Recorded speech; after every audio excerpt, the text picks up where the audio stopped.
नमस्कार, स्वागत है। आप देख रहे हैं खबर नहीं हकीकत। इस वक्त हमारी मौजूदगी है जनपद प्रतापगढ़ के सदर विधानसभा के प्रत्याशी इसरार अहमद के कार्यालय पर। आज हम उनसे आइए कुछ खास बातचीत करते हैं। सोशल मीडिया पर एक ऑडियो वायरल हो रहा है और उस वायरल ऑडियो के संदर्भ में भी हम इनसे बातचीत करते हैं। स्वागत है आप सबका।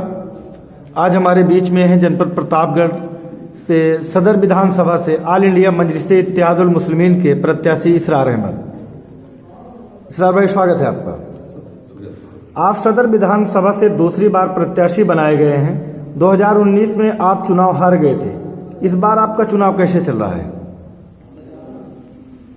चुनाव बहुत अच्छा चल रहा है। 2019 में मजलिस इत्तेहादुल मुस्लिमीन पहली मरतबा यहाँ से बाई इलेक्शन में खुली थी और 21,000 वोट से मिले थे। और 2019 में बहुजन समाज पार्टी को, कांग्रेस को आपने हराया था और इस इलेक्शन में अगर अल्लाह ने चाहा तो आप उस बाई इलेक्शन में जीतने वाली भारतीय जनता पार्टी को हरा करके ये सीट निकालने जा रहे हैं। ये आपकी पोजीशन।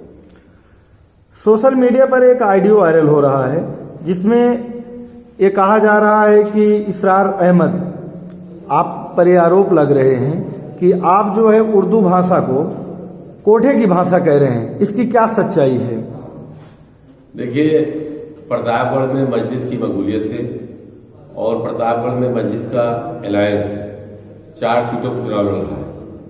इन चारों सीटों में मजलिस की मिलती हुई कामयाबी को देखकर तमाम सियासी पार्टियों के सियासी समीकरण दरहम बरहम हो गए हैं, जिसकी वजह से बौखलाहट में तमाम तरह के आरोप लगाए जा रहे हैं। कहीं कोई आदमी ये कहता है कि इसरार साहब मौलाना को गाली दे रहे हैं, कहीं कोई ये कहता है कि इसरार साहब भाजपा से मिले हुए हैं, कहीं कोई ये कहता है कि इसरार साहब पैसा ले लिए हैं। और आज ये सुनने में आ रहा है कोई आदमी कह रहा है कि उर्दू को मैं उल्टी सीधी बात कह रहा हूँ। इन चीज़ों की कोई हकीकत नहीं है। दरअसल ये वो लोग बहलाए हुए लोग हैं जो चुनाव को डिस्टर्ब करने के चक्कर में इस तरह की बातें कह रहे हैं।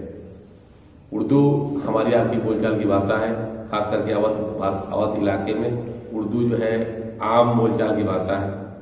हैदराबाद के हमारे राष्ट्रीय अध्यक्ष, उनकी भी उर्दू ही वहाँ की भाषा है। उर्दू में ही ज़्यादातर लिखना पढ़ना उनका उर्दू में होता है या इंग्लिश में होता है। तो हम लोग हमेशा उर्दू के सेकंड लैंग्वेज के लिए लड़ाई लड़ते रहे हैं। तो ये आरोप बिल्कुल बेबुनियाद और निराधार है। जो लोग भी इस तरह की बातें चला रहे हैं वो मजलिस की सियासी छवि को धूमिल करने की कोशिश कर रहे हैं। हालांकि उनकी ये कोशिश प्रतापगढ़ में कामयाब होने वाली नहीं। चुनाव में इस बार आपका मुकाबला किससे है? इस बार चुनाव में हमारा मुकाबला भारतीय जनता पार्टी से है। समाजवादी पार्टी मजलिस इत्तेहादुल मुस्लिमीन के डर से प्रतापगढ़ में समाजवादी पार्टी मजलिस इत्तेहादुल मुस्लिमीन की लोकप्रियता के डर से अपना प्रत्याशी उतारने का साहस नहीं जुटा पाई और उसने एक ऐसे संगठन के साथ अलायंस करके उसका प्रत्याशी उतारा है जिसकी पैदाइश मुसलमानों के द्वारा परवरिश से हुई। सोनेलाल पटेल को इलाहाबाद में पुलिस वालों ने इतना मारा था, 25 जगह उसकी हड्डी टूट गई थी। उस समय मुसलमानों ने अपना पैसा लगा उनका इलाज कराया था। भदोही के कालीन व्यापारियों ने उनका पैसा फंड किया, तब वो सियासी पार्टी चलाने लगे। प्रतापगढ़ के एक सेठ हाजी मुन्ना ने अपने पैसे से चुनाव लड़ करके प्रतापगढ़ में अपना दल का खाता खोला था। वो अपना दल जब उसके पास सियासत में थोड़ा बहुत बिसात हो गई तो उसने पहला एहसान किया मुसलमानों के साथ कि उसकी पीठ पर छुरा भोगा और भारतीय जनता पार्टी में उनकी लड़की जाकर मंत्री बन गई। वो आज 8 साल 10 साल बाद दोबारा आई है प्रतापगढ़ में मुसलमानों को लुभाने। तो सिवाय उन लोगों के जो सियासी रोजगार से लगे हुए लोग हैं, जिनका मामला रोजी रोटी से है, बाकी पूरा समाज मजलिस के साथ है। कुछ चंद गिने हुए चेहरे हैं जिनकी तादाद 12 या 13 है, जो पैसे अपना निजी लाभ के लिए उस पार्टी के साथ टहल रहे हैं। आप हमारे चैनल के माध्यम से जनता को क्या संदेश देंगे? मैं जनता को ये विश्वास दिलाना चाहता हूँ कि अगर लोगों ने मजलिस पे एतमाद किया और मजलिस वोट दिया और हमको कामयाब किया, तो मैं जनता से ये वादा नहीं करता कि मैं आपके मोहल्ले की गली की सड़कें और नालियाँ बहुत आलीशान बना दूंगा, पक्की बना दूंगा या इस तरह की तरक्की कर दूंगा। मैं खास करके अल्पसंख्यकों से, दलित समाज के लोगों से, कमजोर वर्ग के लोगों से ये आश्वासन देता हूं कि अगर आपने मजलिस को चुनाव में मौका दिया तो आपके साथ हक और इंसाफ की मजलिस इत्तेहादुल मुस्लिमीन आपके हक और इंसाफ के तहफ़्फ़ुज़ की गारंटी लेती है। किसी के साथ जुल्म नहीं होगा। खास करके जो प्रतापगढ़ में पुलिसिया जुल्म है, जो लोगों को जबरन थाने में बैठाया जाता है, जो उनसे वसूली होती है, जो पैरों पर गोली मारी जाती है, इस चीज को पूरी जिम्मेदारी के साथ कहता हूं कि प्रतापगढ़ में रोक दूंगा। आप प्रतापगढ़ में कितने सीटों पर चुनाव लड़ रही है आपकी पार्टी, और ऑल इंडिया मजलिस इत्तेहादुल मुस्लिमीन किन मुद्दों पर, खासकर किन मुद्दों पर चुनाव लड़ रही है? प्रमुख मुद्दे क्या हैं? मजलिस इत्तेहादुल मुस्लिमीन के प्रमुख मुद्दे अच्छी शिक्षा, अच्छा स्वास्थ्य, अच्छी स्वास्थ्य सेवाएं देने का और लोगों को उनके हक और इंसाफ दिलाने की लड़ाई, ये हमारे प्रमुख मुद्दे हैं और इसके लिए हम लोग लड़ाई लड़ रहे हैं। बेरोजगारों और किसानों के लिए ऑल इंडिया मजलिस इत्तेहादुल मुस्लिमीन अगर सरकार का हिस्सा बनती है, चुनाव जीतती है, तो इनके लिए क्या करेगी? देखिए, बेरोजगारों की बड़ी जमात है। लोगों को शिक्षा से रोका गया है। अमीर आदमी आज शिक्षा हासिल कर रहा है, गरीब के बच्चे सरकारी प्राइमरी में पढ़ते हैं जिसका शिक्षा का स्तर बहुत गिरा हुआ है। वही हाल सरकारी इंटर कॉलेज का भी है। आप प्रतापगढ़ में जीआईसी किसी जमाने में बेहतरीन कॉलेज हुआ करता था जिसमें एडमिशन के लिए लोग तरसते थे, और आज हालात ये है कि सबसे कबाड़ स्कूल हो गया प्रतापगढ़ जीआईसी। मैं लोगों को अच्छी शिक्षा देने के लिए शिक्षा का स्तर उठाने की कोशिश करूंगा, और जब आपके पास अच्छी शिक्षा होगी तो आपको रोजगार में अवसर अवश्य मिलेंगे, न प्रतापगढ़ में मिलेंगे, हिंदुस्तान के दूसरे हिस्सों में मिलेंगे। अगर आप अच्छी शिक्षा आपके पास होगी तो आप बेकार नहीं जाएंगे।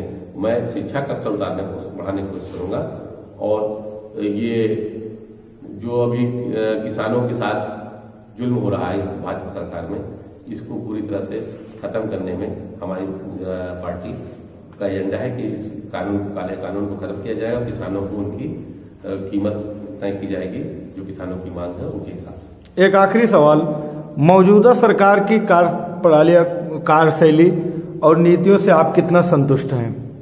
मौजूदा सरकार के नाम पे एक जंगल राज है।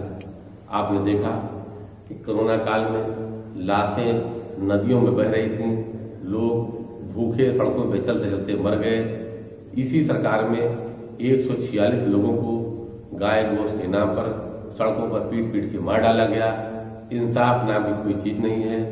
जात पात और धर्म के नाम पर छोटी छोटी बातों पर दंगा फसाद कराना, वर्ग विशेष के लोगों को प्रताड़ित करना, ये सरकार का प्रमुख एजेंडा है, और हम इस सरकार को पूरी तरह विफल मानते हैं, और ये सरकार इसी चुनाव में उत्तर प्रदेश से मिटने जा रही है, ये मैं आपसे वादा करता हूं। सरकार का कहना है कि जितने भी अपराधी थे वे जेलों में हैं, और नहीं तो वे ऊपर चले गए। इस पर आप क्या कहेंगे?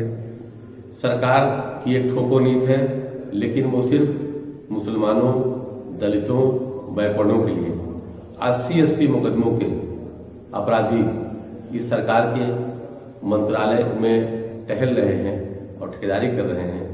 तमाम बड़े बड़े जो है ऊंची जात के लोग, खास करके क्षत्रिय समाज के अपराधी, वो आवाज बुलंद अपना धंधा कर रहे हैं, सड़कों पर टहल रहे हैं। अभी बगल में आपके जिला है भदोही जिला है, इधर आपका जिला है प्रतापगढ़ है।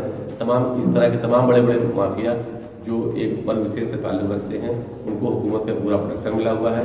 तो ये बात कि गुंडे माफिया तो जेल में है या तो ऊपर है, ये बिल्कुल गलत है।